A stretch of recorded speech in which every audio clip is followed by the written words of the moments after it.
Нов скок на цената на нафтата на светските берзи, ново поскапување на горивата и кај нас.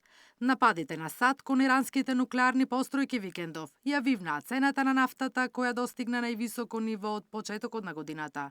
Стравот и неизвестноста околу снабдувањето со нафта предизвикува паника кај аналитичарите, кои прогнозираат дека Брент нафтата ќе достигне од 100 до $120 за барел. That price will rise with geopolitical tensions. I think if there was no such spark of U.S.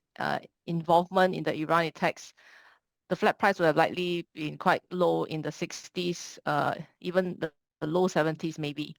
But with this attack, everything how changed. Од полноќе кај нас ќе се точат поскапи горива. Цената на бензините се зголемува за 1,5 денар, додека на дизелот за денар. Ова е четврто поскапување на дизелот за една недела, чија цена скокна за 7 денари.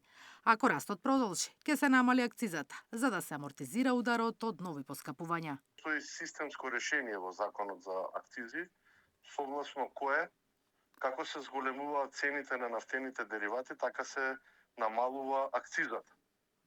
Така да ако цената на дизелот, ако акцизата на дизелот во моментов е 15,5 денари, доколку во двонеделен период просечната цена на дизелот е помеѓу 800 и $1,000, во тој случај акцизата се намалува за 1 денар.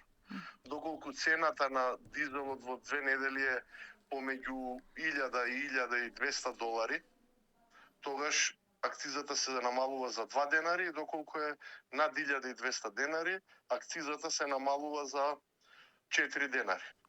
Со порастот на цената на нафтените деривати расте и на гасот, кој директно влијае врз цената на електричната енергија. Веќе од петокот е над 41 евро за мегават час и сето тоа се одразува и на зголемувањето на цената на електричната енергија, особено на фјучерсите на европските берзи. Тамо некаде имаме 8 до 10% зголемување за фјучерсите за третиот и четвртиот квартал оваа година. За сега цената на лебот останува иста. Од мелничко-пекарската индустрија велат дека имаат доволно залихи за следниве 2 недели. Потоа, ако растот на цената продолжи, ќе прават пресметки, но не се исклучени поскапувања. Од владата го повторија ставот дека дневно ја следат состојбата и доколку растот продолжи, соодветно ќе реагираат за да го заштитат стандардот на граѓаните и на стопанството. Наташа Мерсовска, Сител телевизија.